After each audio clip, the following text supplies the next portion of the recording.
So you just bought a Lexus IS300, or you've had a Lexus IS300 and you're looking to mod it. You're trying to figure out what the best first mods are gonna be.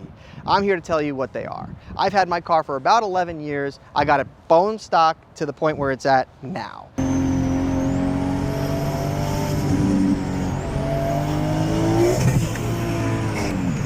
Oof. Yeah, baby, put it down.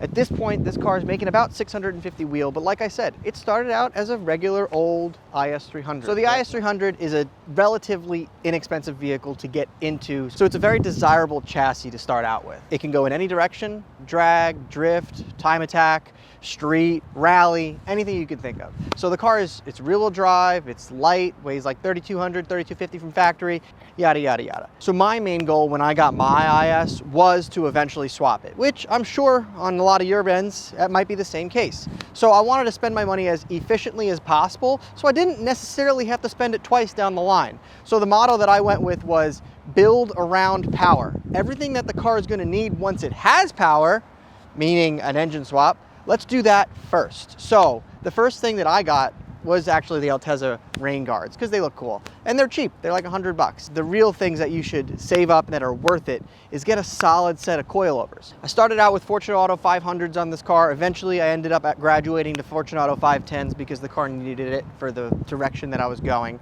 But coilovers is something that you're going to need for every setup of the build, and it's going to cost anywhere between about $1,000, $2,000 for a good quality set of coilovers. I love the Fortune Auto stuff. They're plug and play, super simple, and they're right here in Virginia, so that's a great move. So coilovers, I'd say, is number one. Get it done, right? Nobody wants to do the work, but it's not that bad. You can do it. I did it at like 17 years old. You can do it as well. So with doing suspension, you lose a lot of rotational weight and the car starts to feel faster. It's lower to the ground. It's a better handling car. You can start to go into any direction you want. After suspension, that's where I roll into wheels. Again, losing more rotational weight, which equates to a lot more weight. The car feels a ton lighter. The car doesn't need a ton of power to be fun. It can be fun with this factory 2J, but you need to do everything around it. So wheels are next. I went with a set of TE37 SLs, which are obviously a great look, and they're light, forged, single piece wheels that they're my favorite set of wheels, so they're on all my cars. On my RX-7, on this thing, I've had multiple sets, I think about 5 sets on this car. So when you get tired of it, you just move on to the next color.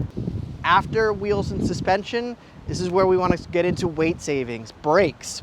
I ended up doing the racing brake 330mm kit from Figs Engineering. That went a very long way. These are things that it's going to need once it's swapped.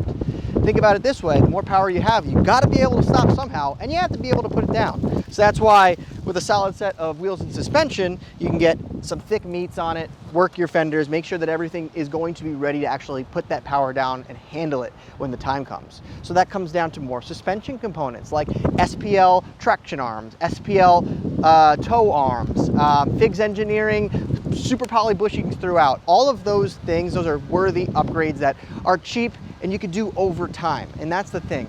I like building things over time. Now, things that I don't think are worth it are real engine mods. You could do an intake, you could do an exhaust. An exhaust, I'm saying catback, because you're gonna have to fabricate piping when you're gonna do 2J stuff eventually, or you do K-swaps, just everything, you know, whatever direction. But your catback you'll be able to use for the most part. Make sure you go with a large enough set of piping so that you can use that later on for your goals, so at least 3 inches, which is what I did. I still have the same exhaust that I had when the car was NA, and that was the main thing. Be able to do the things that need to be done eventually and just do them over time. That way you get to enjoy the build, and on top of that, you get to understand and see what each mod does for you and make adjustments that way. You become a better driver, a better builder, and you learn a ton more that way. So after that, once you've done wheels, suspension, brakes, I think that's when you can start getting into personalizing it. Put a steering wheel in it, maybe upgrade the seats. I ended up doing Recaro seats, and the factory seats weigh about 70, 80 pounds each, which is a lot of weight. You'll save a ton of weight when you do seats, and you'll feel it. especially when you're trying to yank as much power as you can out of the NA2J. And it's fun, like I said, especially in the mountains and back roads and even just cruising. It's just such a solid setup. I used to have my wagon when I had this at the same time, and I appreciated both for different reasons. So all in all, that I think is going to be your best approach into building an IS300.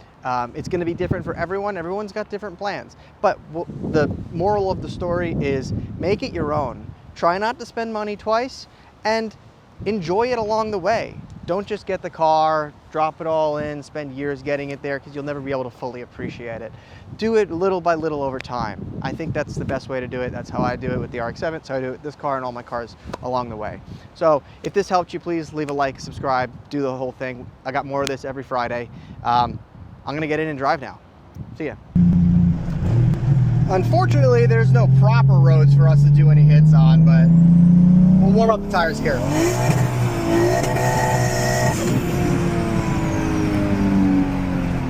But yeah, there's no real proper roads we can do some driving at, but I got this little spot.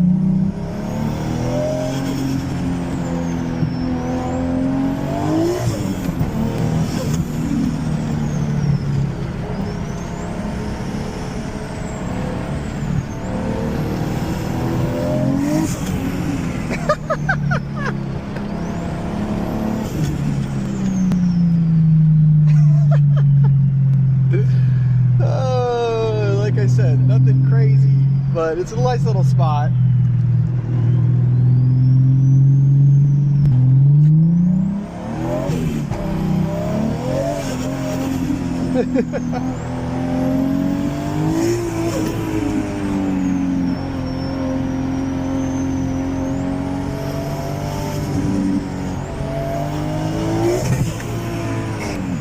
Oof.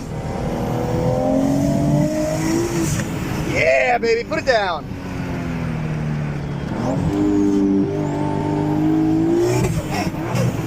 Missed third. Oof.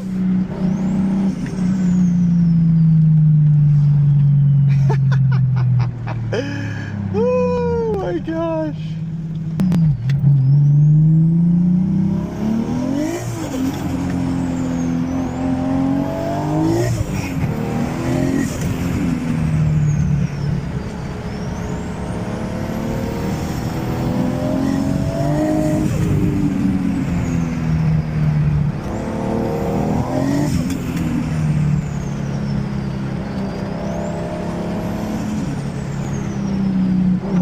Sorry about the yellow.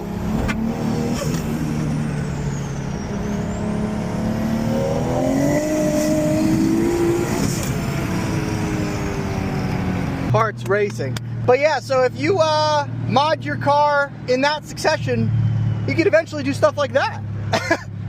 And that'll be the end of that. You get to do this every day. Doesn't get much better than that.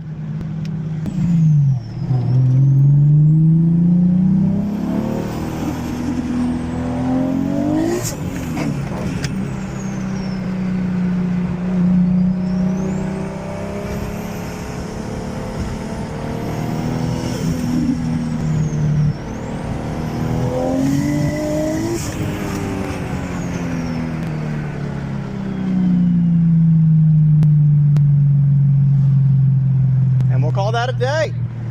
Thank you guys for watching. See you next week.